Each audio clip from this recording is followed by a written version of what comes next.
Today, Jimmy Blackmon joins the show.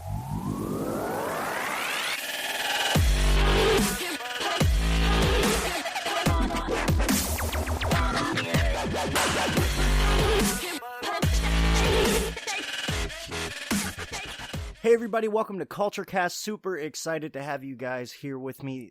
This week we are talking about leadership, and I'm really excited for my guest this week. His name is Jimmy Blackmon, and he's a keynote speaker, talks a lot about leadership. He's got a military background, and had a pretty good conversation with him last week. I'm excited to keep that going. So, Jimmy, how are you doing today, my friend? Great. Thanks for having me on. Not a problem. Very, very happy that you're here. So every episode I do, we start the same way. Why don't you tell everybody a little bit about you and your background and what you're doing now? Okay. I grew up in northern Georgia, went to school and got commissioned a lieutenant in the Army. I enlisted first. I was enlisted for about 5 years, and then Montgomery GI Bill, and was commissioned.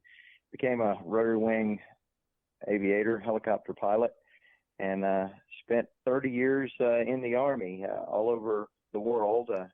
Then when the war started, wound up in the 101st Airborne Division, where I spent about 12 years straight, 2 years in the Balkans, 2 tours in Iraq, 2 tours in Afghanistan, commanded at the squadron or battalion level there, and then ultimately a brigade in the Army. And from there, went off to work for the chairman of the Joint Chiefs on the Joint Staff in Washington, D.C. as a War Plans Division Chief, leading a group of strategists planning for war plans and pretty complex global problems.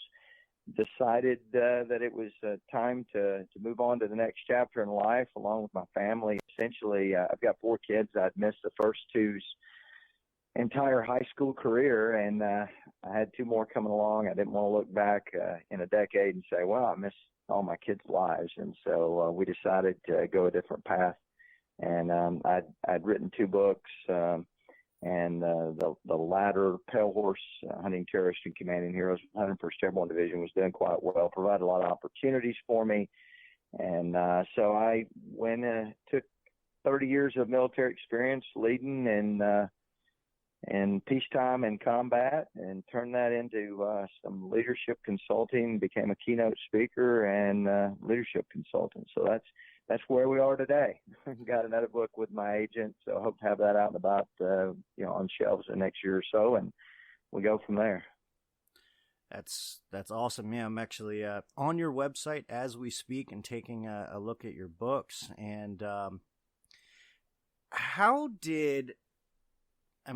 this may sound like a very obvious question, because, every leadership speaker I have ever heard, eventually ends up relating, business leadership into, the military. But I've never actually gotten to talk with somebody who has firsthand experience with that. So I'd be interested to hear, your experience on how leadership in the military really transferred over into business leadership.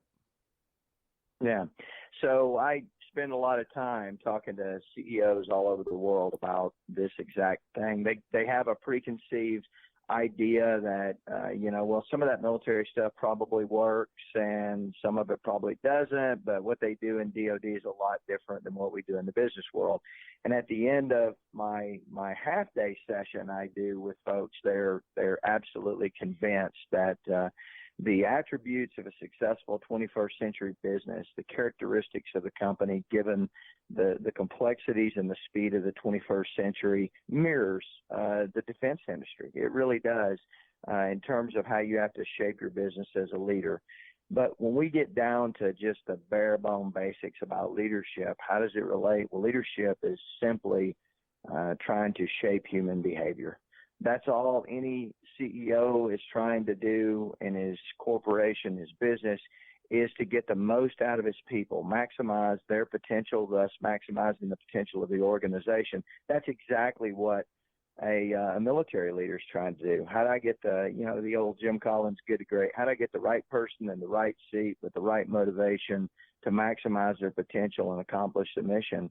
Our missions vary between defense industry and the business world, but what we're trying to do with human beings is the same. Sounds about right. And I know, a lot of preconceived notions, about the military when it comes to leadership is very,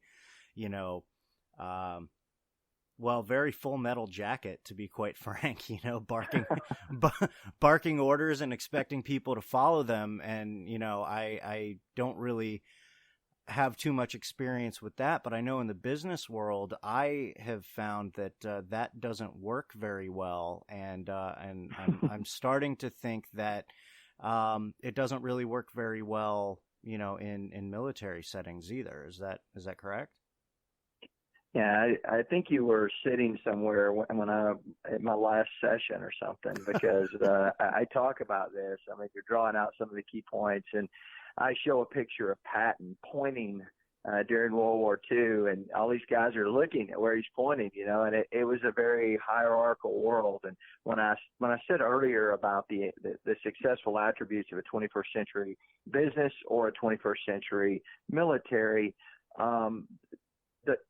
the internet, the speed of things, everything has changed fundamentally.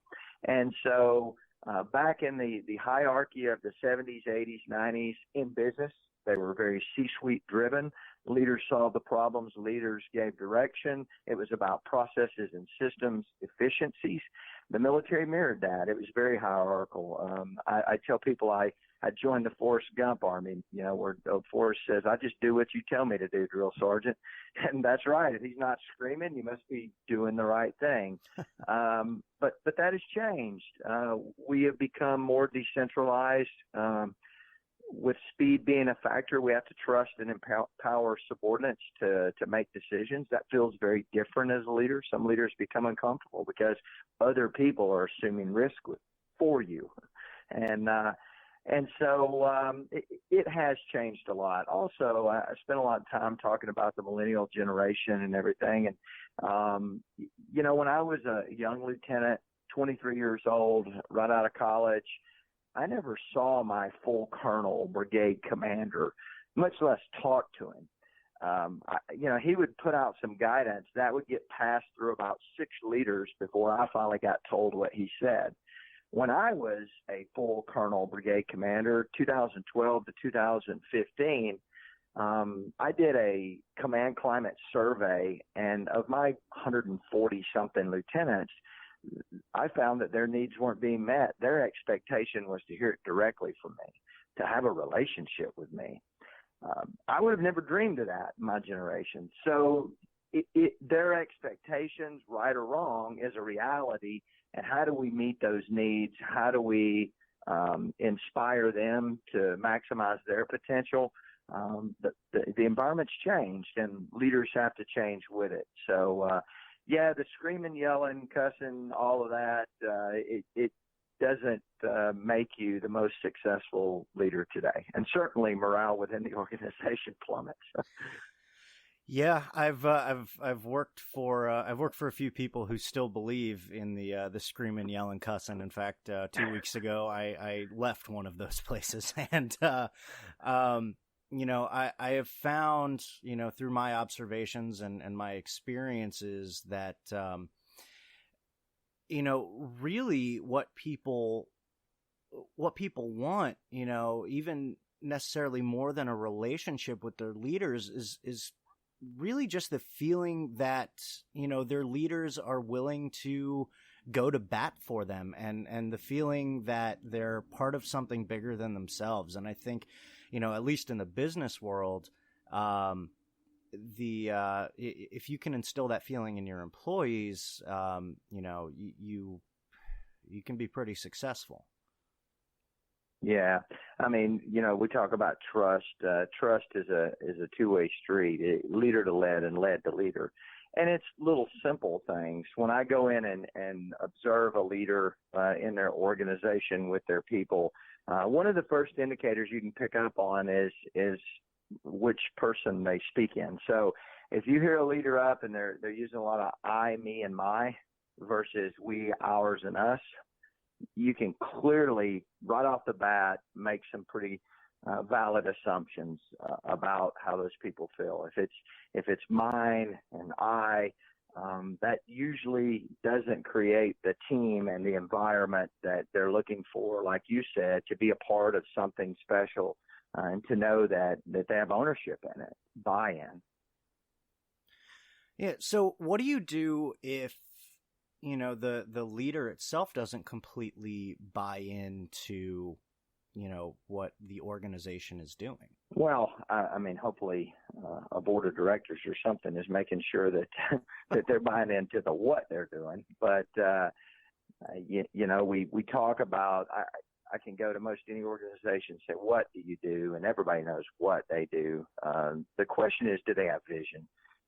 Do they have a greater purpose? I use the Apple Steve Jobs message. It wasn't about, buy Apple's computers because we got more RAM, got more ROM, we're faster, prettier, all this. It was about him messaging this greater vision of, I want to fundamentally change the way in which you interact with files, the way you share music, your whole life is going to change through the way you interacted with digital media. They just happen to make, iPads. They just happen to make iPhones. They just happen to make Mac computers. And so that is, within companies, some have really gotten it well and made, this greater vision and purpose of what they're doing, the why of what they do, powerful within the organizations, and others have not. Some, I'm a storyteller, and I believe in the power of storytelling. Some leaders get that, and they can leverage that to get that buy-in with their people and sell it. Others struggle with that. And so, it's about continuing to do leader development with those folks. That's what I try to make a living doing, inspiring their organizations and coaching them to more effectively lead those organizations. And, not everybody's a pentathlete. We all have, blind spots, weaknesses that we can develop and become more effective as leaders. Just, you got to be willing to change though. Right. So when you said you do some leadership consulting. So when you go into a business, what is the first thing that you do with them? Well, I like to sit down with the boss and talk through their perception of where their company is. So through their lens, what is their vision, purpose, their values, and then talk through really down to their middle managers and where they think they are. Talk about where they see their company in the future, 10, 15 years from now, and then go out and meet the people. Talk to the middle managers, get to know them and get their perception.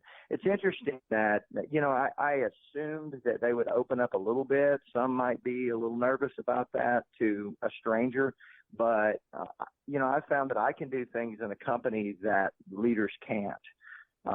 Just like, I go in and help companies write a vision statement if they don't have one. I go in and help them create purpose or define their purpose. I can facilitate that and say things and lead them toward an end that the leader couldn't do, facilitating that. That surprised me how, I guess, pronounced that was.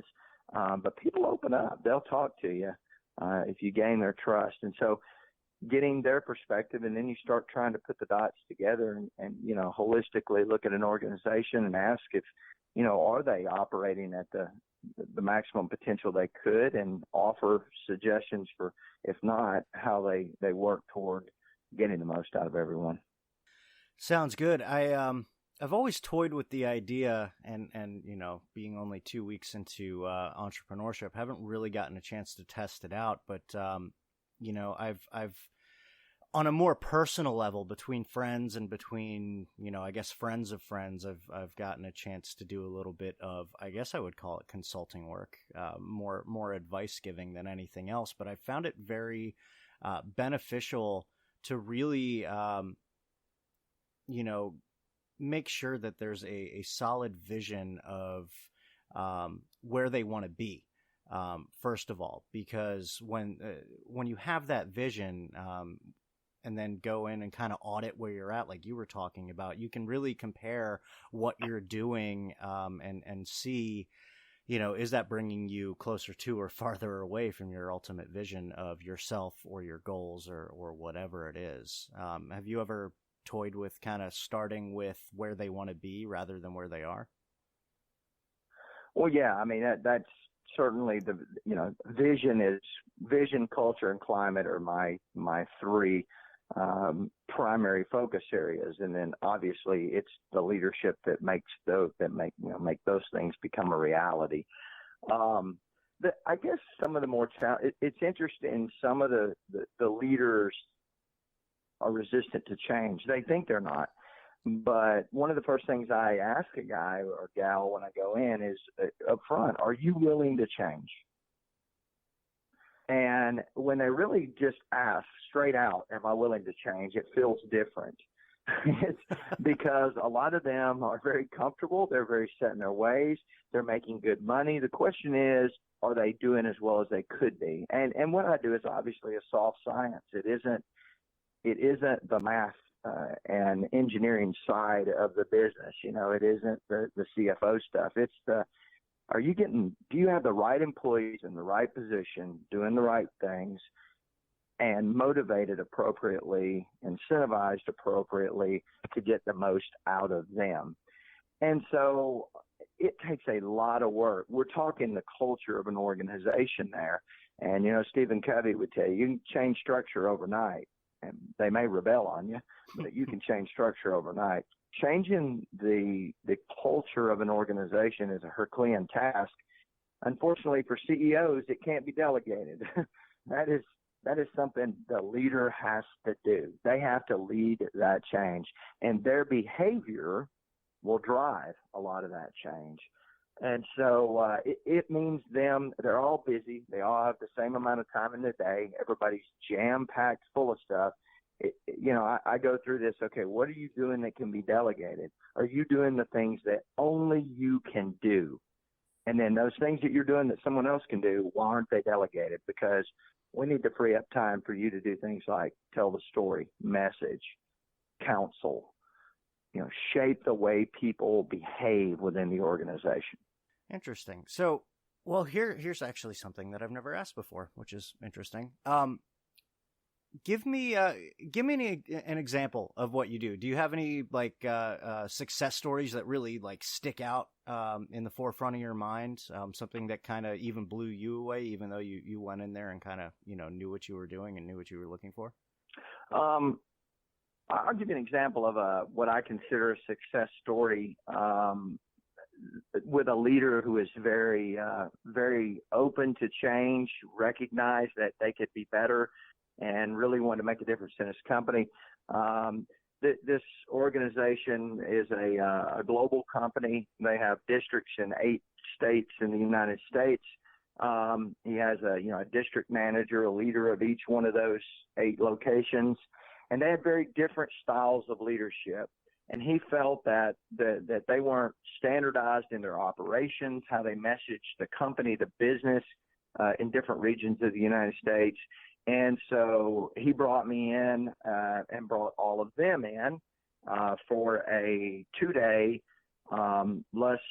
They needed a vision statement. They had a mission. They had values, and they had kind of the way you are expected to present the company through sales, customer service, things like that. But he wanted to make sure that everybody had this, walked away from this thing with the same viewpoint of what, I'd give it away if I said his little slogan here. I don't want to name the company, but anyway, I came in and actually me and my partner in Outfront Leadership did this together. We kind of tag team back and forth, and we talked them through all the tools as a leader they should be doing, and then I facilitated them writing their vision statement. Great collaboration. Everyone was a part of it. And they were all nodding yes at the end. They loved it. So that was powerful in that, okay, I helped write it. it is us. That's who we are. That is our vision for the future. And then it was, okay, now how are we going to hold you accountable? And I had, them commit to making this a reality, all the things that we discussed there. The leader was able to meet with me beforehand, tell me where he thought we were, strengths and weaknesses of each of those district managers. And then I was able to kind of reinforce the things that he saw as we collaborated in the work of 2 days over this seminar. And they left really unified in purpose and understanding what they were going to go back and do. And now we're walking through the long-term strategy of how I come back in periodically, on a quarterly basis or monthly basis to, again, keep them accountable, help them hold them accountable to what they committed to. Awesome. Have you found that's helpful, the follow-up and the continuation of, just to make sure everybody is, accountable and kind of staying on course and correcting what's necessary? Absolutely. And that's, it's just like the vision statement. It's kind of funny that I can't tell you how many organizations buy in that, we need these things, and they do an offsite, they write them, they put them on the internet, and they put them, they frame them and blow them up and frame them, put them on the wall in their corporate headquarters. And I could walk through the business and talk to employees, and none of them could tell me what they are. they spent all that time and energy, and were very happy, when they walked away. But it doesn't mean anything. It's just words on paper. I tell them it's paper deep. And how do we make it a part of our DNA, of who we are? And so I spend a lot of time talking to them about the power of really getting it right, and then taking the time to, exactly the thing I say is making it a part of your DNA. And it's not that hard to sell them on it when you show them. I mean, I have several vision statements that I throw up. I throw up a couple that are lukewarm, not that great, pretty vague, and with the name of the company, and I have them talk about them, and they kind of have mixed emotions about them. And then I throw up a vision statement, and I tell them, don't say anything, just read it. And I bet I can play it with you here. To organize all of the data in the world and make it accessible for everyone in a useful way. Any idea? It's easier if you're reading it than seeing it. I throw it up, and then I say, okay, 1, 2, 3, and everyone in the room says Google. And then I throw up the next one: to be the Earth's most customer-centric company, to build a place where people can come to find and discover anything they might want to buy online. Amazon. Everybody screams Amazon. Yeah. And so now, and I say I rest my case. When you get it right, we can see it, and it's empowering. And you think about Google, to organize all of the data in the world and make it accessible for everyone in a useful way. They do that and combine it with their innovation strategy, which is 20% of the work week. Their employees can work on any pet project they want in terms of innovation, and that yields things like Gmail, that yields Google Maps, that yields satellite imagery on Google Maps, street views outsourced to people taking pictures. And so they clearly see then, okay, when you get it right, we can throw ours up on the wall, and everybody in our company will look at it and go, that's our company. That's us. That's pretty powerful stuff. Wow. I don't even know what to say. I mean, but you're right. When you can create the vision statement and then follow through, and really, really make it a part of your company, your company becomes, I don't want to say instantly recognizable, but, you become, over time recognizable, very, just like the, Google, Amazon, Apple. Apple's a brand that I use as an example as well. They're not just a computer company. They challenge the status quo in everything that they do. And people know them for that. So that's pretty awesome. So what's next for you? You have another book coming out, right? Well, my agent has it right now. We're in the process of working with some publishers, so hopefully we'll agree to a deal here in the next few months. And but right now I hit the road Saturday, and I was just trying to plan a visit back home, and I was looking at my calendar, and I'm not home a week until October 17th. So speaking all over the U.S. and Germany, Alaska, and so I'm going to be on the road speaking quite a bit and working with organizations, and then in the meantime, hoping to get this other book sold and moving on from there. Are you allowed to talk at all about what this next book is about? Yeah, so it's again much like my book Pale Horse. It tells a story through narrative. I mean, it tells Pale Horse tells about 2009 in Afghanistan, the story of our organization going in, flattening it, empowering subordinates regardless of rank, age, to throw ideas on the table to help collectively solve some pretty complex problems. And in the meantime, we're in the battles in which 5 medals of honor are earned. So horrific fighting. And but it's a leadership story. It's about the culture of the organization, how when you get it right, then young people are willing to throw their ideas on the table. I tell people all the time, if you want innovation and initiative, if there is no trust, you won't get it. It will not exist. People have to feel safe to share their ideas, to throw them out, because some of them are going to be wrong. Some of them aren't going to work. That's got to be okay. Keep them coming. And if they feel safe doing that, then they'll throw their ideas on the table. That's leader business. That's work. So that Pale Horse book tells that story. My next book tells the story of the invasion of Iraq. I was a COO of a cavalry squadron going in through Iraq in that first year. And transformational leadership. It tells a story so you get to escape just like in a novel, but I drive home these attributes of my leader at the time, a guy named Steve Schiller, who understood that the environment we were in had changed. Our military had been focused on the Cold War. I mean, I grew up, he grew up, all of us focused on battle drills, a very scripted form of battle. Our doctrine was air-land battle, and it was very hierarchical, very top-driven, and we got a very different war. We didn't get the war we expected with the Soviet Union. We wound up, fighting a counterinsurgency, which required us to transform while at war to power down trust and empower subordinates to solve incredibly complex problems in a complex environment. And some of the leaders couldn't make that transformation.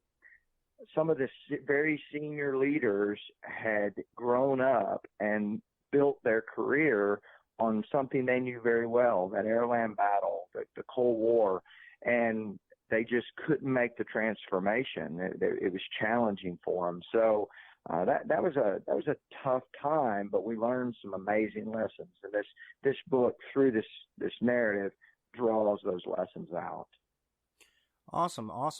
Something that you said when you were talking about Pale Horse, it's actually something you and I were talking about just last week, about how, it's really important for leaders to understand that they don't have all the answers, and not only that, but also that they don't have to have all the answers because they are surrounded by people who can help. And the reason why I stress they don't have to have the answers, because I think a lot of people in leadership positions, a lot of people feel obligated to have all the answers. Like they have to have them, and they're a failure if they don't. And I think the bigger failure is not having the answers and being too afraid to ask for help. Yeah, I mean, my generation, if you're over 45 years old, you grew up in a world of leaders solving problems and having an answer. Be decisive. That's what, I was trained coming up was, be the authority, be decisive, make a decision, own it, And there is a time for that. In my seminar, I talk about the difference in command and control, which is very directive, and mission command, which is an Army term in which they tried to codify this idea of creating an environment where you have disciplined initiative. So you give intent to your subordinate leaders, your middle managers, and through that intent, they're empowered to use disciplined initiative, solve the problems, make a decision down at the lowest level. There were times in combat where I had to make a decision. I had to choose what we were going to do. The situation dictated command and control. You know, that's just the reality of it. And in business, there's going to be times where the boss is just going to have to make a decision. Right. But there are other times where the boss should realize, you know, I've got an idea, but I don't like it. My gut's telling me there's got to be a better way to do this. Now the question is, have you created an environment where Jay is going to say, well, what about this? You know, I was thinking about this. We could potentially, you know, find success down these two courses of action. And you as a leader, you're hoping that someone like that surprises you and you go, yes, I never thought of that. Absolutely. Those moments are precious. Yes, they are. Yes, they are. Awesome. So where can people find you and all of your books and everything like that? Well, everything is centrally located on jimmyfblackmon.com, and that's JimmyFBlackmon.com. But I'm also obviously on Twitter, Facebook, Instagram, everything else, and there's a lot of stuff out there. On the website, you can see videos of me speaking. You can see my books, clients that I've worked with, and everything like that. I got YouTube channel with, 5,000 or so subscribers. So I try to keep videos up as I go as well. A lot of archery stuff on the YouTube. I was a competitive archer for many years, so there's a lot of stuff there on that. But my leadership stuff's on there as well. Awesome. And the book's available everywhere, you know, Amazon or any bookstore. Good. Awesome. Well, Jimmy, thank you so much for making the time to be on here with me today. I really appreciate it. Really enjoyed this conversation. Gave me a lot to think about as I go into my new career, and so I thank you, sir. My pleasure. Awesome. Well, you have a good one, Jimmy, and hopefully we'll talk soon. All right. Thanks, Jay. Thanks, Jimmy. Have a good one. Bye-bye. Bye-bye. All right, guys, that was Jimmy Blackmon. What a great conversation about leadership. I wanted to touch on a couple points that were made during that conversation. First of all, about having the answers. If you are in a leadership position, I'm having trouble talking, but if you're in a leadership position, you don't need to have all of the answers. You know, it's impossible really to have all the answers. Sure, as Jimmy said, there are going to be times where you're just going to have to make a decision and kind of hope for the best. But, you know, in general, you're not going to have all the answers, and you don't have to. You are surrounded by an entire team of people in your organization that can help you come to the right answer. They can give you the ideas. They can help guide you. Everybody's experience is unique, and when the experiences come together as a whole, magical things can happen. Guys, thank you so much for listening. Make sure you tune in next week because we have Haley from Buffer, my favorite social media tool. And it's going to be a great conversation. We're going to talk about transparency and also about remote working. So, guys, thank you so much for listening. Have a wonderful rest of the week and weekend, and I will talk to you next time.